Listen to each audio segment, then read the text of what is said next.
Chapter 5. The Rots in the Walls. Part 3. "Help!" the doctor and Romana cried in unison at the top of their lungs. As they did so, a single black rat took a determined step towards them. A single black rat might not seem to demand the level of concern displayed by the two Time Lords. Even if one allowed for the fact that this particular black rat could drive someone mad with the merest touch, their concern might still seem a little disproportionate. However, once one realized this was but an advanced guard for a sea of such rats, filling the library they now stood in, their consternation became fully justified. Indeed, this sea of rats was now bubbling right up to the surface upon which they stood, a surface which formed the very tops of the towering bookshelves of the Mondasian Parliament Library. The Time Lords backed away a little, but were rapidly running out of rat-free areas of safety. Just then, the doctor's knees began to buckle, and Romana looked at once horrified and confused. She realized the doctor's foot had brushed against a second rat, throwing his mind into bedlam, but for a moment she seemed utterly undecided as to what to do. Then, just as the doctor was about to tumble off the bookcase, she reached forward, grabbed his shoulders, and pulled him to her. The doctor's head swam around sickeningly on his loose neck until his bleary eyes half focused on Romana. "Would anyone care for a jelly baby?" he asked oddly. Then he shook himself, saying, "I'm fine, just a momentary lapse. I don't have any jelly babies." The hatch above their heads popped open, and a black hooded head and shoulders poked through, surveying the scene coolly. However, they were clearly struggling to maintain their nonchalance, given the bizarre vision before them. "Well, do you want to stay here?" a strangely familiar voice said sarcastically, while the figure thrust a black-clad arm down towards the companions. "Quick, give me a leg up," Romana told the doctor. The doctor duly obliged, and Romana was hoisted up within reach of their rescuer. They linked arms, and she was swiftly pulled to safety. The doctor looked around him now and realized he had run out of time. No longer were there only two rats atop the racks. The rat horde was washing up over the edges of the bookcase and were rapidly converging upon him from all sides. "Doctor! Jump!" Romana shouted. Her shoulders and arms had also appeared in the hatch, and together with the newcomer, was waiting to catch the doctor. The doctor looked far from confident in this plan, but nevertheless crouched low to the rapidly disappearing surface. Then he leapt, straight up, arms outstretched. For a sickening moment he felt himself pass the point of maximum elevation and begin to fall. Then hands grasped both his forearms, and he realized he was saved. Romana and the stranger pulled him through the hole in the ceiling, and together they all fell back upon the rough attic floor, gasping for breath. The doctor had only taken a single lungful before he was on his feet. He grabbed the wooden hatch cover and dropped it neatly into place, sealing the rat horde into the library. At least, that was what he hoped. The doctor now turned to face their apparent savior. "We are very much obliged to you, Mr." The doctor's statement petered out as a question. "Speaker," the night speaker corrected, squaring his shoulders and rocking side to side on his heels slightly, challengingly. "Speaker Dutour," he continued coolly. "Lale Dutour. At your service, I suppose, though I'm not usually so free with my services." "Then we are all the more grateful, Speaker Dutour," Romana offered politely. "But what brought you to be so fortuitously placed up here, so you could help us?" Lale grinned slyly. "The attic spaces are very useful in my line of work, for discreet movement, so to speak." "Are you a member of the Thieves' Guild?" the doctor asked casually. "What? Get out!" the night speaker cried indignantly. "I ain't no lifter. I have an honorable trade. Can't you tell from my garb?" The doctor spread his hands placatingly. "No offense was meant, I assure you. It's just that to foreign travelers such as ourselves, The uniforms of the night court are hard to tell apart. At this, the night speaker looked even more put out. He means, Romana interjected hurriedly, that the subtle intricacies of your outfit are just too artful and complex for us to interpret. Lala Dutour frowned, but looked a little less displeased. He spread his arms wide, hands just above waist height. This is the outfit of the Dealers Guild, and you are looking at its leader. Cars? The doctor asked innocently. Lale tutted and shook his head. Pleasures. Release. Freedom. As the night speaker said each word, he opened a different pouch on his belt and half-exposed clear bags, each containing a different powder or dried substance. These came in a wide variety of colors. Ah, the doctor said, nodding knowingly. Drugs. The doctor took a step towards the speaker and raised a conspiratorial hand to talk behind. But aren't they illegal? The doctor said with theatrically hushed tones. The night speaker cocked his head, appraising the doctor. You know, you don't strike me as someone shy of bending the rules a little. The doctor waggled his own head non-committally. Well, maybe. But aren't drugs terribly dangerous and addictive? Can't they kill you if taken to excess, or at least seriously damage your health? Lala shook his head. Not necessarily. Not all of them are the same. And even the riskiest of them can be handled safely, if you use sense and moderation. But that's down to the buyer, of course. But don't you expose them to the risks, the doctor countered. I provide a service, nothing more, nothing less. And everything you have said, everything I said, could just as well apply to bacon. Perhaps we should make the Butchers' Guild illegal too, Lala asked with a smirk. The doctor raised his hands. I take your point, he conceded. Still, he continued, what brings you to the attic above the library? To where were you transporting? Lala held up a finger. Oh, I think I've answered enough for now. I'll get back to you on that one. I think it's time you did some explaining. What the hell was going on down there? Well, the doctor responded breezily. Parliament seems to have something of a rat problem. Come now, Lila began, then trailed off as he realized he had no names for his guests. The doctor supplied helpfully. Romana followed suit. Come now, doctor. Romana, I thought we were being straight with each other. The doctor thought for a moment, choosing his words carefully. Something has altered. These rats, they are swarming and are being controlled. Controlled? Lale asked with some doubt. By these, the doctor said, retrieving the brass sphere from his pocket and handing it briefly to Lala. Lala inspected it before handing it back. Do you recognize it? The doctor asked. Lala looked unsure. The case looks like something the tech guilds would produce, but there's no maker's mark. They always leave one, however discreet. It's a pride thing, but that's completely unsigned. You should ask the head of the technical caucus what he thinks, Lala suggested. The doctor looked awkward. We would love to, except he was killed. By the rats. In the library, just before we arrived. Killed by the rats? Gods, how? The doctor shook his head again.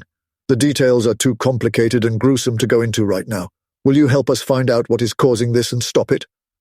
People bumping off the day Parliament is no skin off my nose, Lale Dutour replied with a snort. The doctor looked disapprovingly at him. You all share the same Parliament, the same city, the same planet. Day or night, what affects one affects the other. Will you help us and help yourself at least? Dutour considered his words. Recess is almost over. I have to get back to my chair, but find me if you need me and I'll see what I can do. No promises, though. The doctor nodded. Fair enough, we won't hold you to it. With that, Lala Dutour crept off along the attic to be lost in the shadows. Romana turned to the doctor. He never did say why he was up here. The doctor shrugged. Perhaps you can ask him later. Can we trust him? Romana asked. I mean, for all we know, he could be behind this bulk monster murder. Then why rescue us?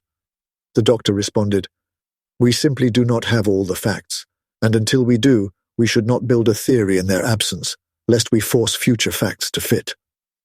Romana looked quizzically at the doctor and his somewhat unusual turn of phrase. There is something oddly familiar in your words, but I can't quite put my finger on exactly what. The doctor smiled mysteriously. Perhaps I am inspired by another great mind who can say, but the words are mine as far as I'm aware. So, What now, Doctor? Romana asked. The doctor pulled out the brass sphere and held it aloft, while glancing down at the hatch he had so recently sealed. Well, I think we should wait for things to calm down a little before examining the crime scene. So, for now, let us examine this thing, back in the comfort of the TARDIS. Romana nodded, and together they began to search for an alternative route down into the corridors of the North Wing. It appears to be a frequency generator, Master, K9 chirruped efficiently. Just a simple signal generator? Romana asked, with a trace of disappointment. Negative, Mistress, K9 replied. The doctor held up a finger to forestall another argument between Romana and the robot. I think what K9 means is it is anything but simple, he said, picking up the brass sphere from the floor in front of K9 and placing it in a small receptacle on one of the panels of the main console.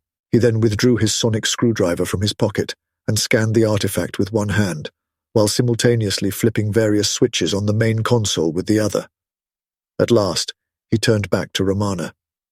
It transmits a space-time vibration using micro-warping technology.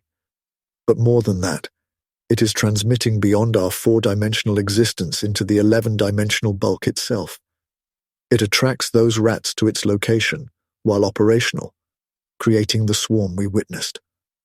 But it also draws still more of the bulk creatures into our realm, and in doing so, it increases the rate at which this space-time fragment dissolves, here and now, and eventually, everywhere. Whoever or whatever is causing this, for whatever reason, must be stopped. Romana shook her head in disbelief. Such advanced technology. Who would have the knowledge to make such a thing here? And why would they? Excellent questions, the doctor exclaimed. But we won't find the answers here, he continued. I'm afraid it's another trip to the library for us. Romana shuddered, but nodded her agreement. The doctor and Romana found themselves once more before the oh-so-inviting heavy wooden doors of the library. With a deep breath, the doctor opened one door. The scene before them was much as it had been earlier, not a black rat in sight, merely row upon row of towering bookshelves.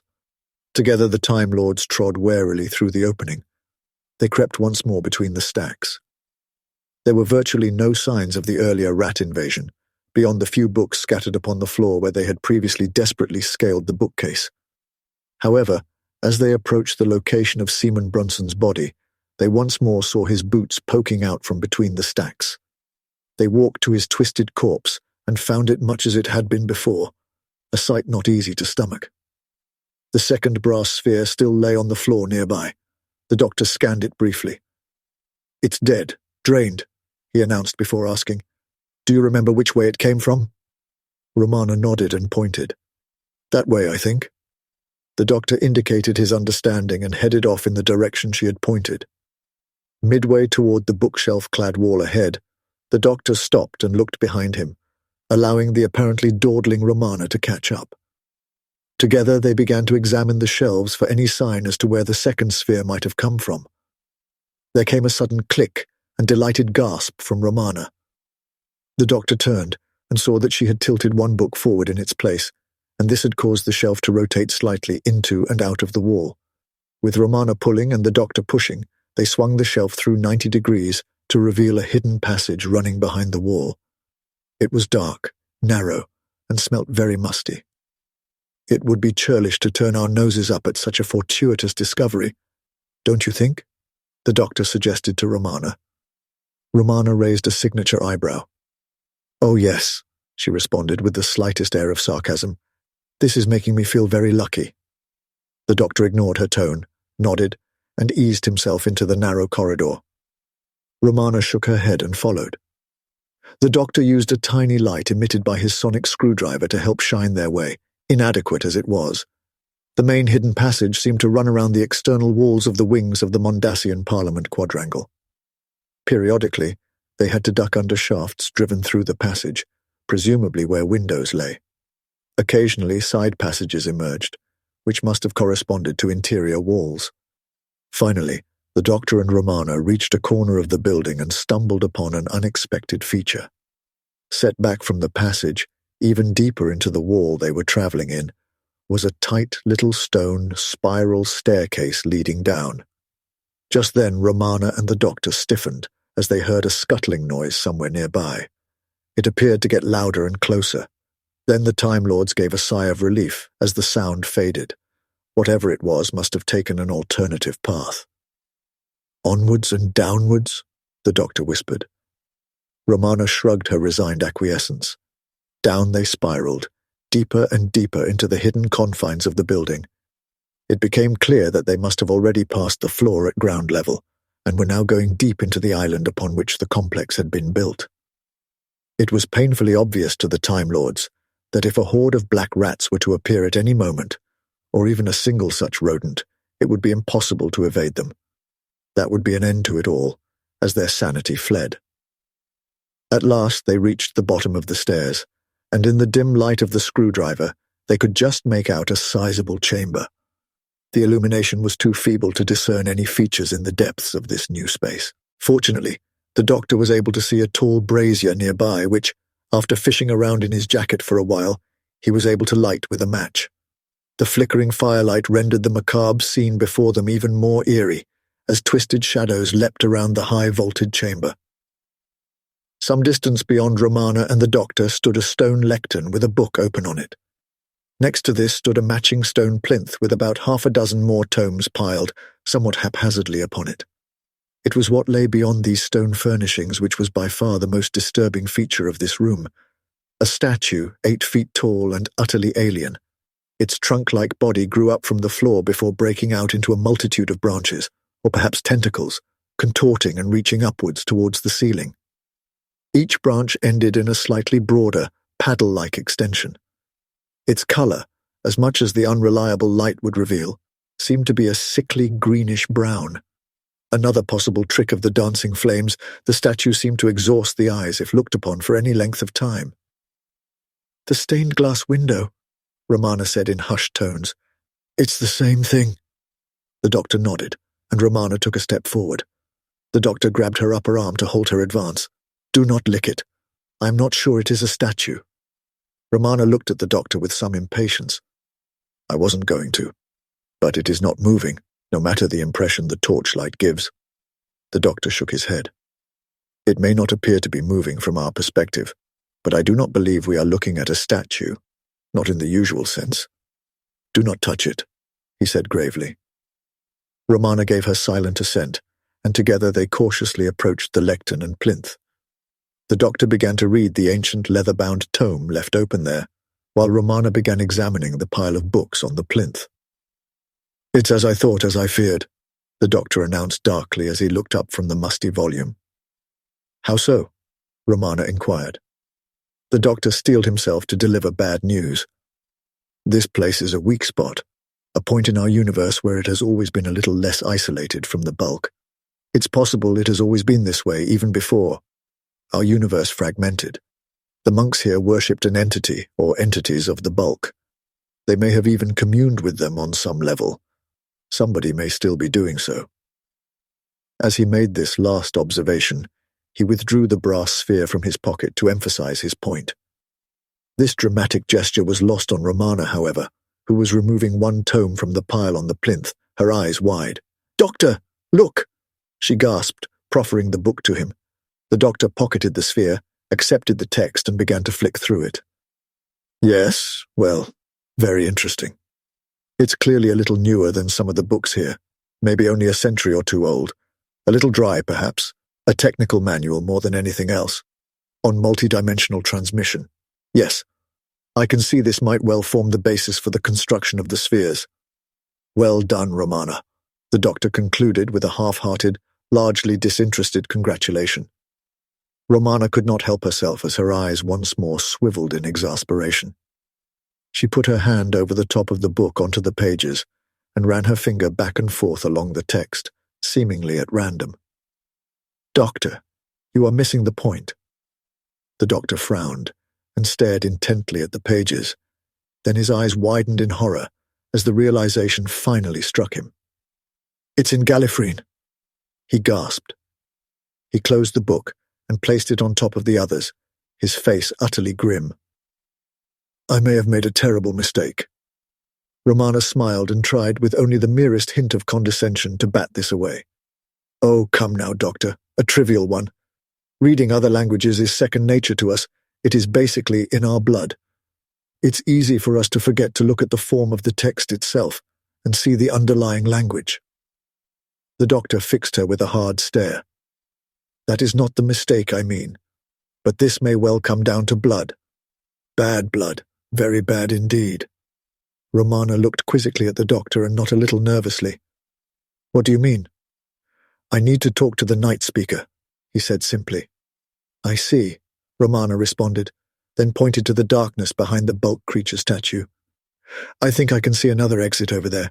Shouldn't we check it out? Later, the doctor replied firmly. But yes, we may well need to do that at some point. The doctor began to turn towards the entrance they came in by, but paused as he saw Romana pick up the Gallifreyan text once more. What the devil do you want that for? He asked impatiently. Romana shrugged as she grappled with the sizable tome. You never know. It might come in handy. Well, if you really feel you need the exercise, the doctor conceded with a single chuckle. Together, the Time Lords mounted the stairs once more. As they made their way back through the secret passages, an odd noise made them pause. Their footfalls had at first made it unclear, but now they were still. It could be plainly heard. It was a slowly repeating thump coming from the other side of the wall. Knock! Knock! The doctor said to Romana, one eyebrow raised. Who's there? Romana responded with a somewhat resigned smile. They began to examine the wall, looking for signs of a door. The doctor's hand brushed over a small, discreet but not particularly hidden lever. No need to conceal the mechanism once you are already inside a secret passage, he mused to himself. He pulled the lever and a section of wall immediately in front of him swung outwards and away. The doctor choked and struggled as two hands grasped his throat with a frenzied grip and dragged him gasping into the room beyond. He was swung around violently and flung against the opposite wall, those clawing hands never losing their deadly hold. Zoaheb! Zoaheb! The doctor's assailant screamed into his face, spittle flying from his foam-flecked mouth. The man was quite portly, his forehead bloody, and his eyes wide and staring. He was quite mad.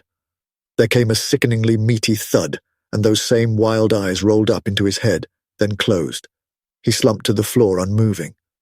The doctor's view no longer obscured, he found himself staring at Romana, the large volume they found earlier clutched in her hands.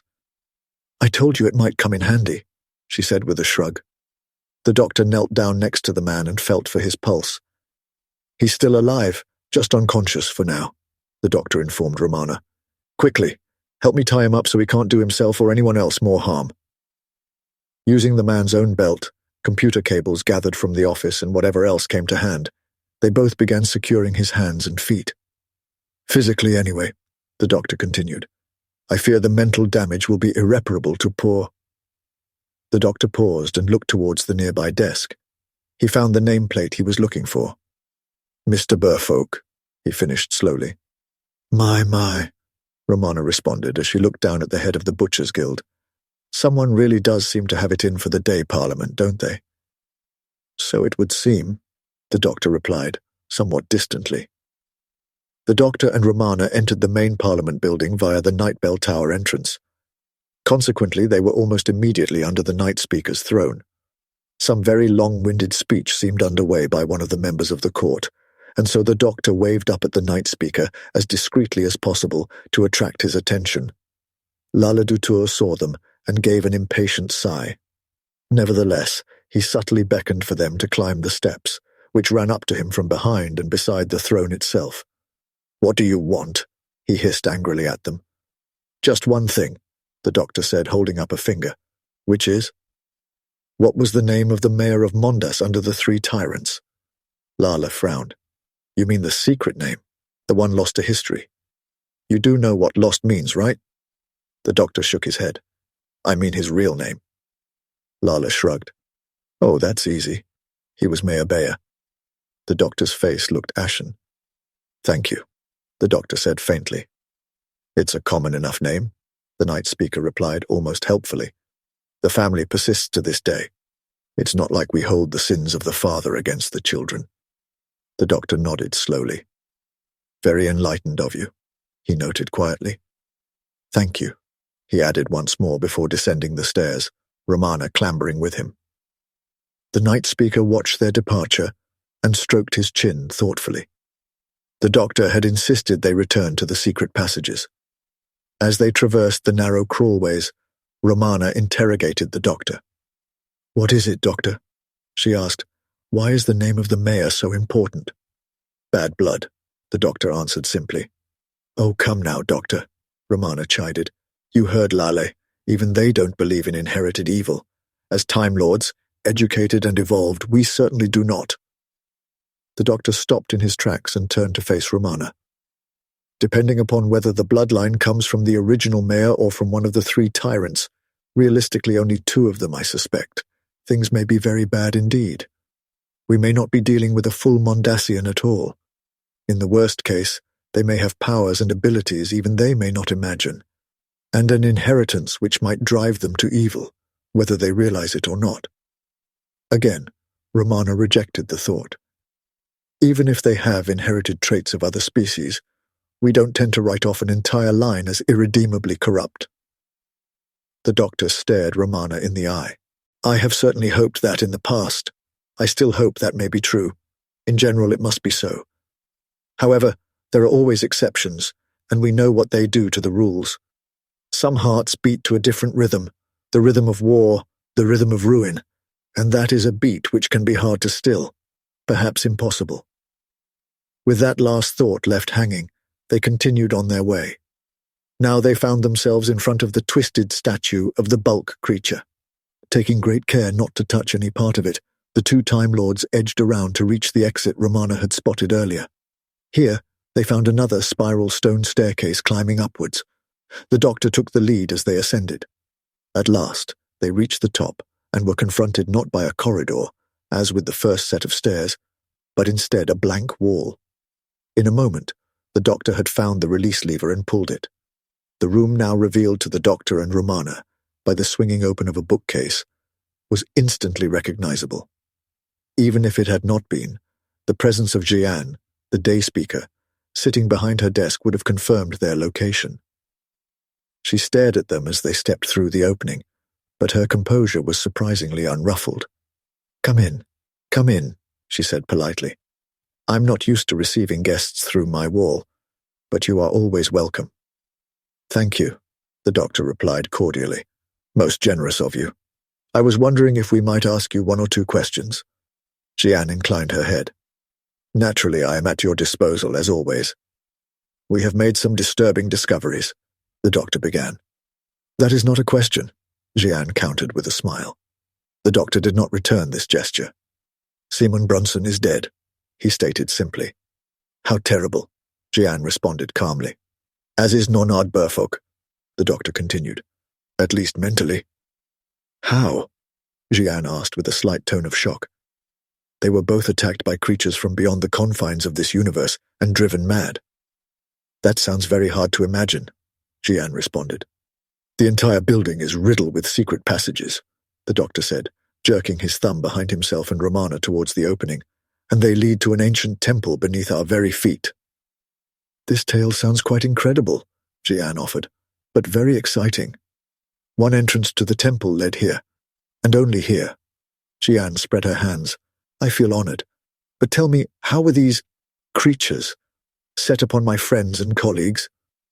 The doctor withdrew the brass sphere from his pocket and handed it to the day speaker. "This device," he began, "designed using texts hidden in the temple, and built, illicitly no doubt, via the technical guilds. When functional, it lures the creatures to a given location. The slightest touch of one creature alone is enough to destroy the mind. Do you recognize it?" Jian sighed, shaking her head. "One should be careful of what one makes," she said with an air of weary resignation.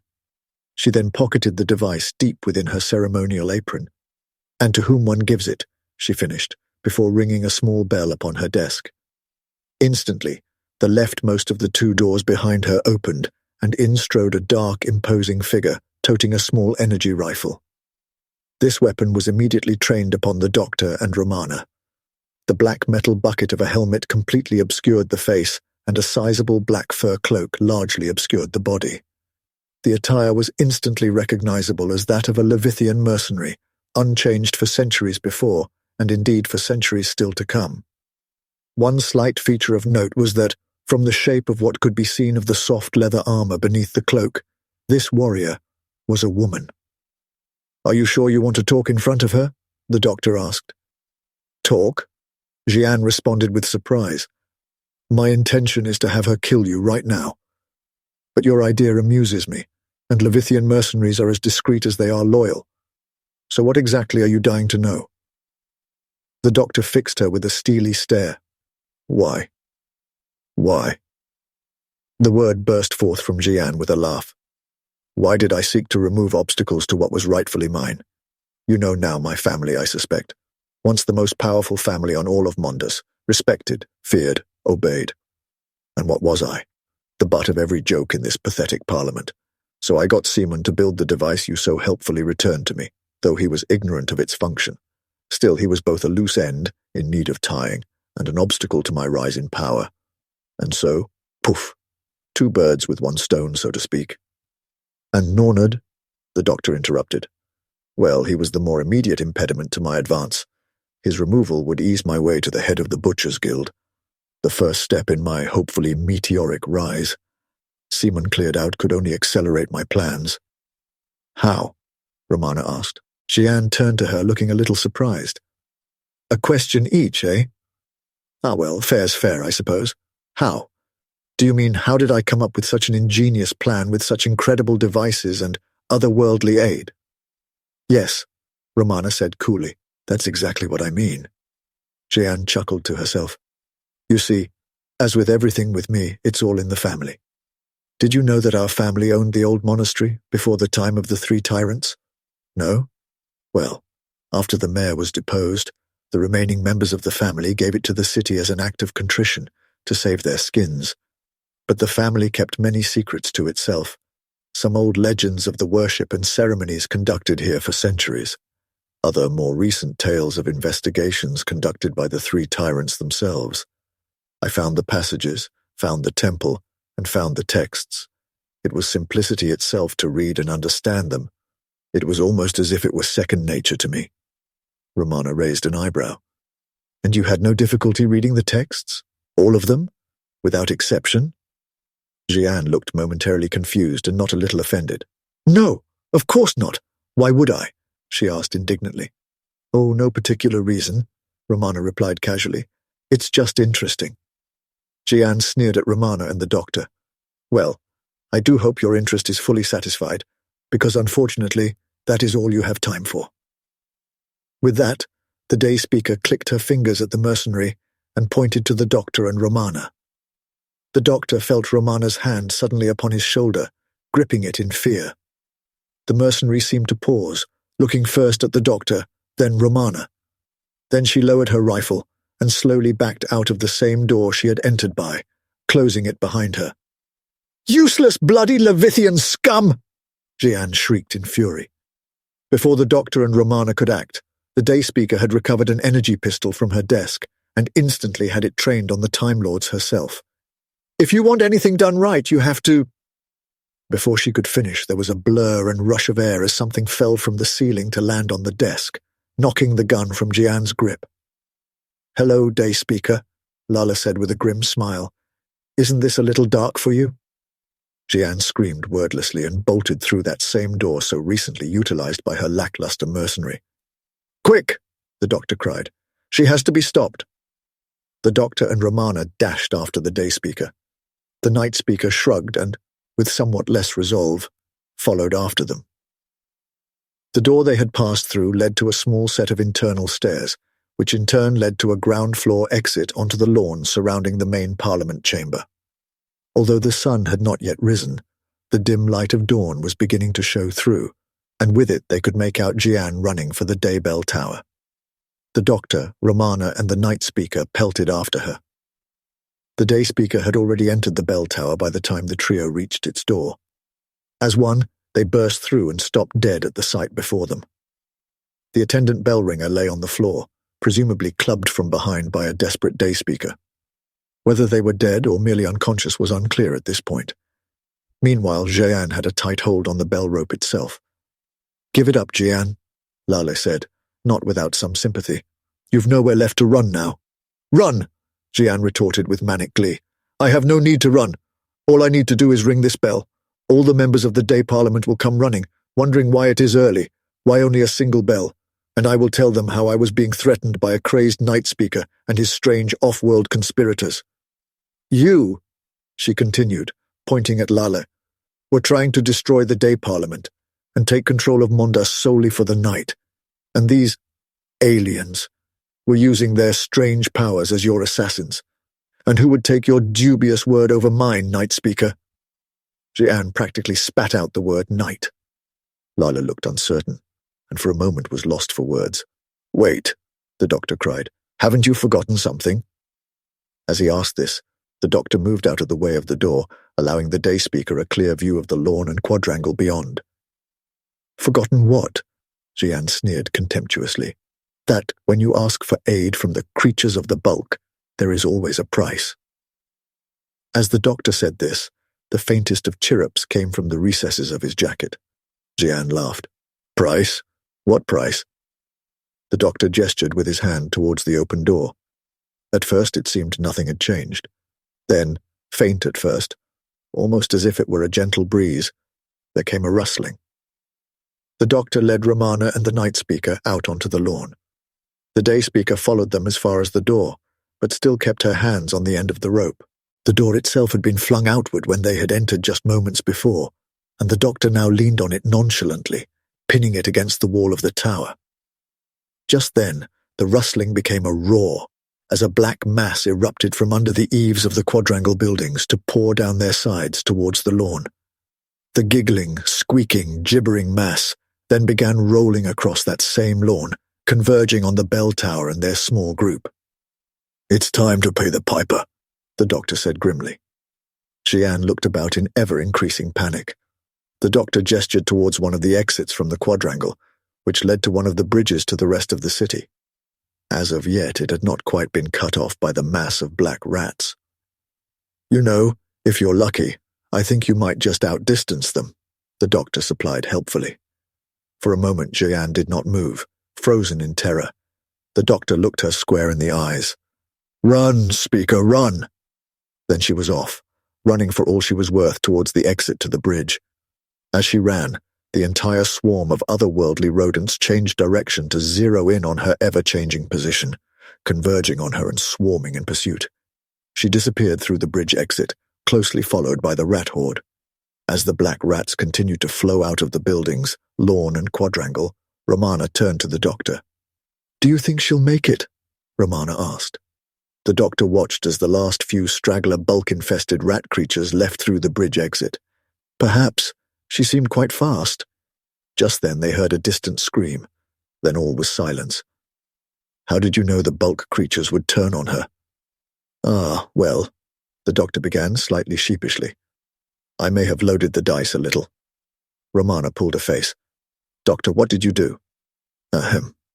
When we were examining the brass sphere back at the TARDIS, it may have become recharged." He then withdrew his sonic screwdriver from his pocket. "I may have inadvertently nudged this when I put my hands in my pockets. There is a slight possibility it may have reactivated the sphere." At that moment, the bell from the other tower rang out, taking them all by surprise. "I don't know how I'm going to explain all this," Lale said, bemused, as the members of the day and night parliaments began to wander onto the lawn, confused by the lonely single bell. The doctor turned to regard the night speaker. "You know, perhaps this might be the ideal opportunity to make some changes." "How so?" Lale responded. "Well, I'm hardly one to tell you how to organize yourselves. However, day, night, different sides they might be, but one coin, one planet, one world. Perhaps you might want to find a way to work more closely together. Otherwise, one day you might find unity thrust upon you externally, and I doubt that would be pleasant." Lale frowned and stroked his chin. Eventually he looked up at the doctor. "I shall give your words some thought." The doctor smiled. "I couldn't ask for more." With that, the doctor and Romana left him and walked back into the Parliament chamber, heading for the TARDIS. As they neared the time machine, Romana asked, "Who were the three tyrants?" The doctor raised an eyebrow.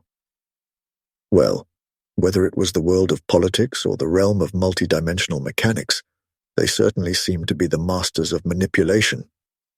Romana nodded to herself. "Yes, I thought so."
Masters, mistresses, the Doctor requires materials in order to maintain the TARDIS and ensure continued functionality. He similarly requires carbon-based comestibles to sustain his own biological functions and existence.